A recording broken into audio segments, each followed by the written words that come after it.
With rugged good looks that spoke louder than words, and a natural charm that opened doors, Rory Calhoun became the original bad boy of Hollywood. A man, a myth, and a legend, his life was anything but ordinary.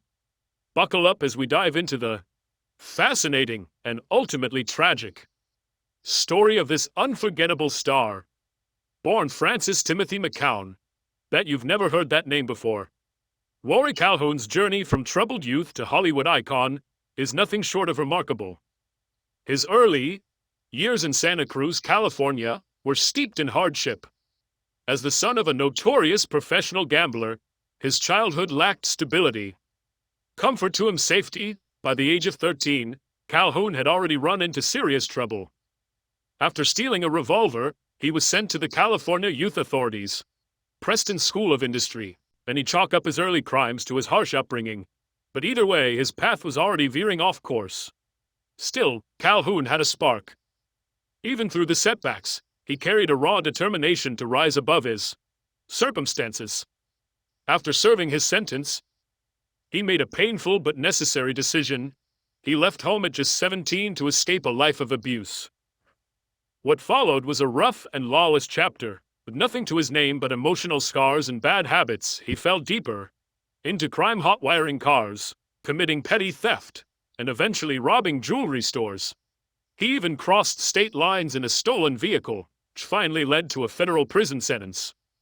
While serving time at the U.S. Medical Center for Federal Prisoners in Springfield, Missouri, something changed. This wasn't just juvenile detention. This was the real deal. It was harsh, it was sobering, and it sparked something in him. Fire!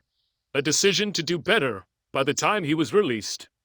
Just shy of his 21st birthday, Calhoun was ready to reinvent himself.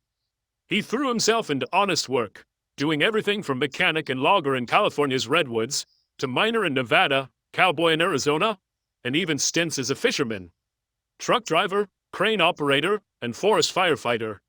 These gritty real-life roles molded his character, steepened his work ethic, and gave him the edge that would soon catch Hollywood's attention. That break came in the form of a chance encounter with actor Alan Ladd, who saw potential in Calhoun, and introduced him to talent agent Sue Carroll. And just like that, the door to Hollywood opened, and Rory Calhoun stepped through. Rory Calhoun's first steps into acting were modest, taking on uncredited roles under the name Frank McCown. You might spot him in early appearances like Something for the Boys, Sunday Dinner for a Soldier, or even in a few classic Laurel and Hardy comedies. But it wasn't long before fate and a few powerful names set his career on a new path. True turning point came through his association with David O. Selznick's Vanguard films. Thanks to agent Henry Wilson, known for shaping Hollywood stars, it was Selznick who orchestrated a pivotal change, renaming him Rory Calhoun.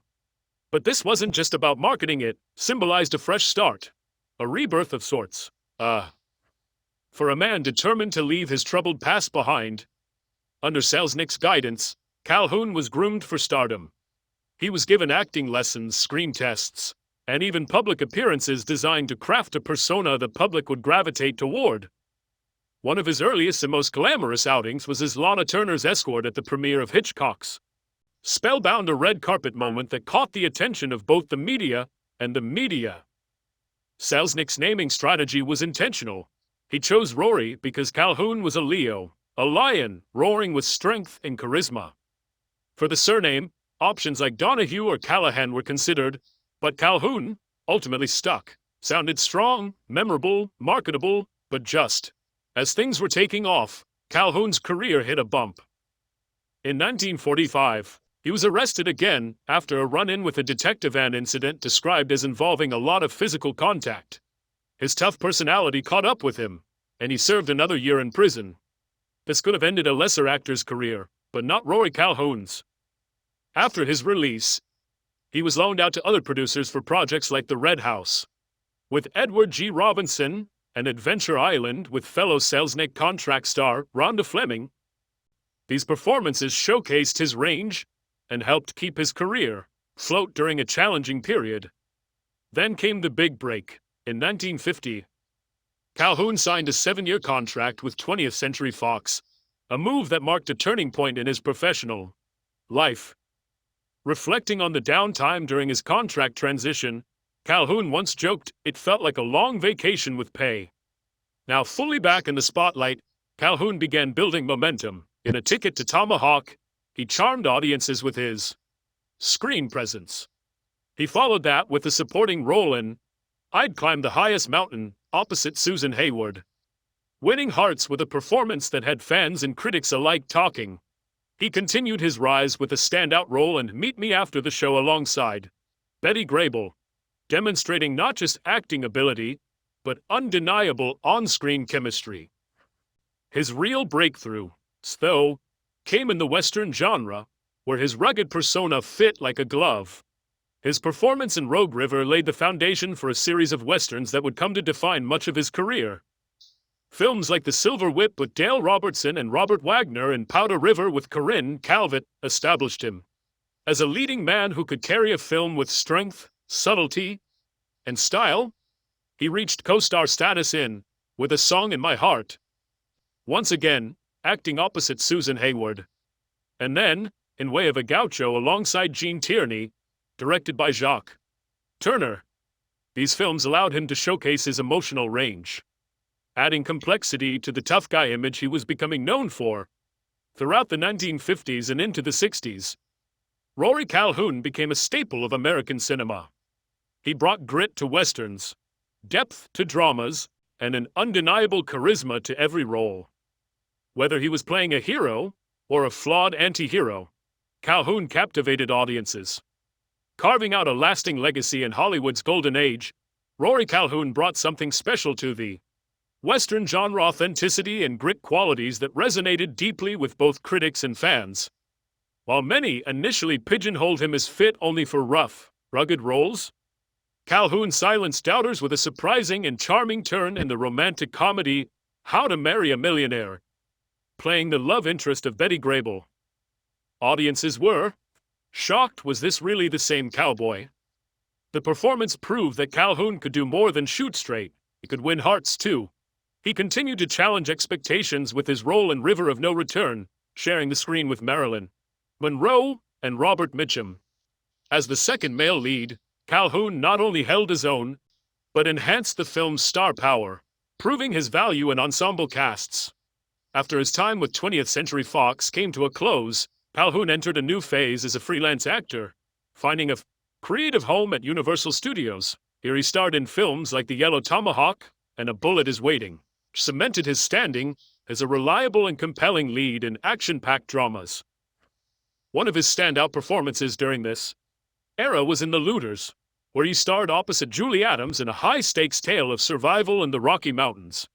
His portrayal added emotional depth and tension, earning praise from both audiences and industry insiders. Calhoun's star continued to rise, especially with his appearance in The Spoilers alongside Jeff Chandler. His performance was strong, but the real drama happened off-screen. In 1955, Confidential magazine published Calhoun's old mugshot and criminal record, a scandalous reveal that many believed would end his career. But instead of derailing him, it reinforced his bad boy immediate persona that only made him more magnetic to the public.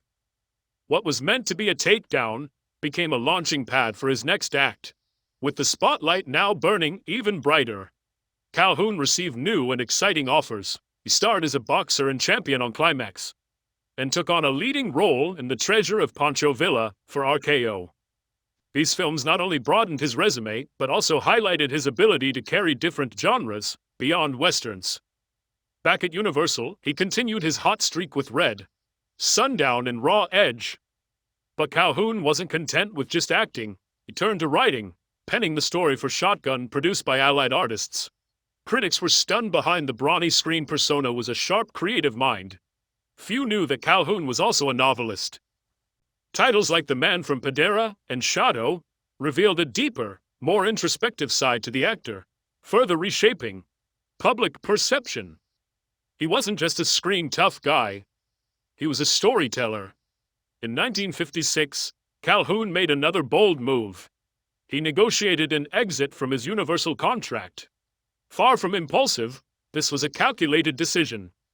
He sought more control over his career and successfully secured $75,000 per film, clear reflection of his value and influence in the industry. Then came a major evolution in his career, producing. In 1957, Calhoun teamed up with Victor Orsatti to launch Rorvik Productions, giving him the opportunity to expand into the creative and business sides of filmmaking. With this new venture, he wasn't just starring in films, he was shaping them. From the ground up, among the productions from Rorvik were Flight to Hong Kong, The Hired Gun, Domino Kid, and Apache Territory. These projects demonstrated not just his acting chops, but his ability to manage, produce, and lead film projects behind the scenes. He became a rare figure in Hollywood, both an artist and an entrepreneur. His work with other major names didn't slow down either. He collaborated with Sam Katzman on Utah Blaine and with Pinamoo's productions for The Big Caper. He even worked with Kirk Douglas's company on Ride Out for Revenge and returned to Universal for the saga of Hemp Brown. But perhaps his most widely remembered project from this period was the television series The Texan, which aired from 1958 to 1960. The show, co-produced by Calhoun on the recommendation of Desi Arnaz, became a hit, airing on Monday nights and drawing in viewers across the country. It cemented his transition from movie star to television icon, proving he could hold an audience's attention across any medium. Despite his growing success, Calhoun remained candid about his work.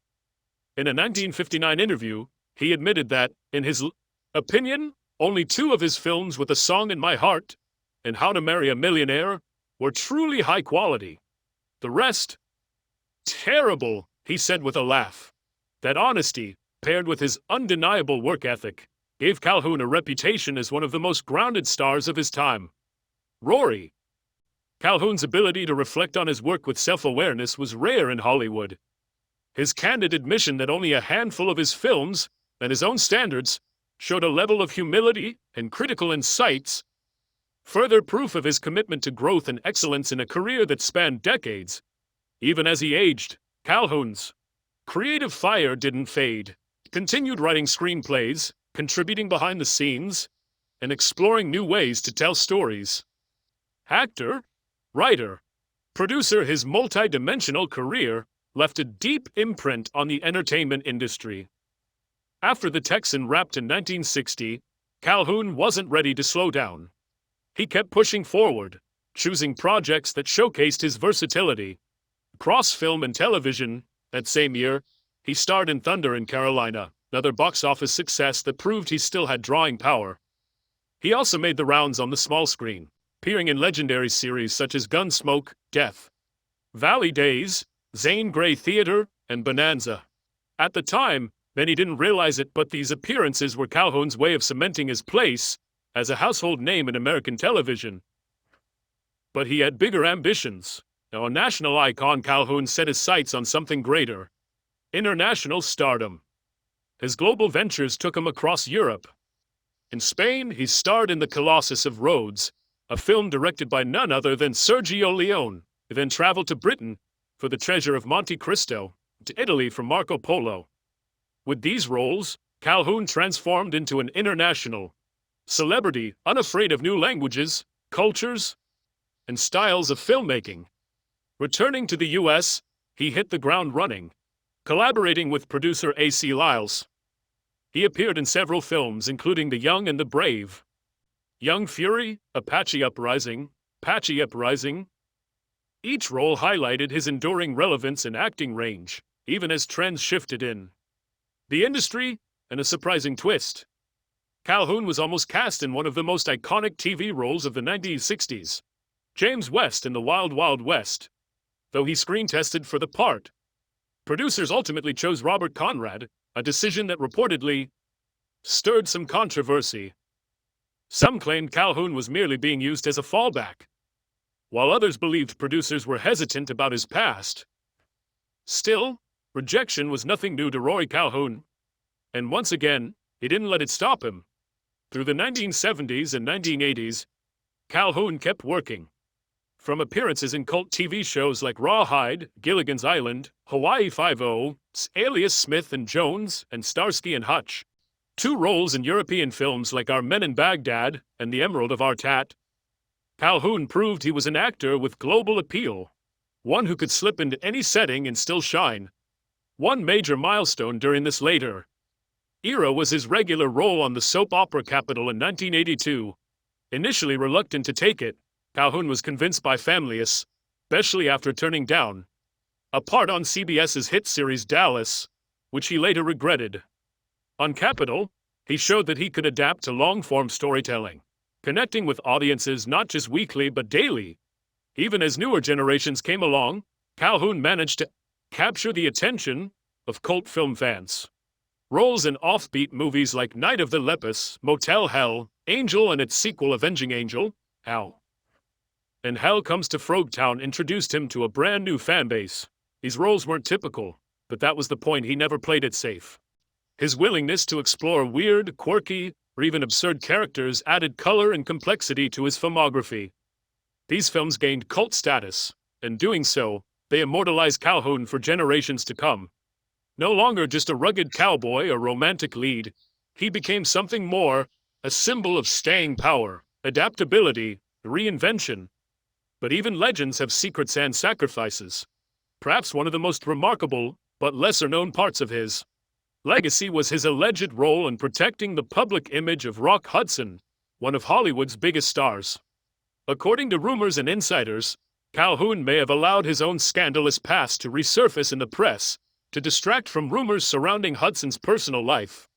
If true, it was an extraordinary act of loyalty, a quiet, behind-the-scenes sacrifice that said more about his character than any performance ever could. Throughout his life, Rory Calhoun was known for his handsome, chiseled looks, his cowboy swagger, and his unshakable presence on screen. But behind the image was a man who had faced hardships, setbacks, redemption, reinvention, and controversy, and who never, ever quit. Behind Rory Calhoun's Hollywood charm and tough guy persona was a life filled with both soaring triumphs and intense personal storms. One of the most shocking and underappreciated moments in his career came not on screen, behind the scenes, involving a sacrifice that would ultimately help protect a fellow star's entire career. At a time when Confidential magazine, the infamous scandal rag of the 1950s, was threatening to out-rock Hudson's sexuality, Calhoun's name was suddenly splashed, crossed its pages instead. What few knew at the time was that this was no coincidence. Hudson's agent, the cunning and calculating Henry Wilson, cut a backroom deal with the magazine. In exchange for burying the story on Hudson, he offered up another client, Rory Calhoun, handing over details of his troubled youth, time in prison, and delinquent past.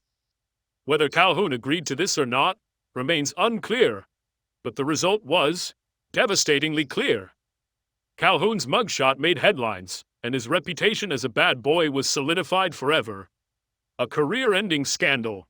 Hardly Calhoun took the hit and turned it into an asset, using the bad boy image to build a brand that became legendary. But make no mistake, this was a massive personal sacrifice, one that may have saved Rock Hudson's career and public persona at a crucial time. Calhoun's final curtain call. Rory Calhoun's last major film appearance was in Pure Country, 1992, where he played Ernest Tucker, a grizzled patriarch and rancher.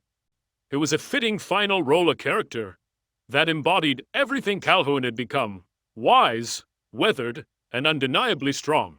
Critics and audiences alike praised his performance, further proving that age hadn't dulled his screen presence, it had only sharpened it. But off-screen, his life remained as turbulent as ever. Love, loss, and life outside the spotlight. Calhoun was married twice. His first marriage to actress Lita Barron in 1948 was a glamorous Hollywood-style romance. They met in the buzz of nightclubs like Ciro's and quickly became a power couple. But behind closed doors, things were far more complicated. Accusations of infidelity, outbursts, and eventual separations plagued their union. They officially divorced in 1969 after a long public legal battle. Despite their differences, they shared a commitment to raising their children together, co-parenting with respect, even after the dust had settled. In 1971, Calhoun married journalist Sue Rhodes, and the couple welcomed a daughter, Rory Patricia Calhoun. But once again, the marriage eventually unraveled, ending in separation in 1979. Perhaps Rory wasn't built for domestic life, a free spirit too wild to be tied down. In the political realm, Calhoun didn't shy away from sharing his views. He openly supported Barry Goldwater in the 1964 presidential election, an act that, at the time, made headlines and raised eyebrows in Hollywood. The final years, a fading star in his later years, Rory Calhoun began to fade from the public eye. Decades of smoking took their toll, and health complications began to mount. His once strapping cowboy frame became thin and frail. The man who had once tamed wild frontiers on screen was now fighting a far more personal battle against time, illness, and the pain of aging. Calhoun passed away on April 28, 1999. At the age of 76, his final years were quiet, marked by reflection and decline, but his legacy was already immortal. A legacy etched in stone and in film in recognition of his contributions to the industry. Rory Calhoun was honored with 2 stars on the Hollywood Walk of Fame, one for motion pictures at 7027 Hollywood Boulevard, and another for television at 1752 Vine Street. Those stars remain today, gleaming symbols of a man who defied the odds, overcame a troubled past, carved his name into the foundation of classic American cinema. The final word: from juvenile delinquent to international movie star, from scandal magnate to soap opera staple, from Western gunslinger to cult film icon. Rory Calhoun's life wasn't just a Hollywood story, it was a Hollywood saga, a rebel, a risk-taker, relentless force, and now a legend. Thank you for watching. If you enjoyed this deep dive into the wild, tragic, and unforgettable life of Rory Calhoun, don't forget to like, comment, and subscribe for more untold Hollywood stories.